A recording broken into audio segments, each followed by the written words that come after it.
Anna brings lunch to work. She puts it in the fridge. At noon, she goes to eat. Her lunch is gone. She looks again. Still gone. She asks her friend Ben, "Did you see my lunch?" Ben shakes his head. "No, I brought my own."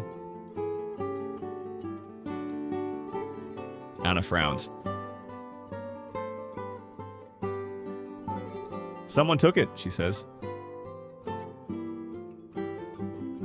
Ben says, "Let's find out who."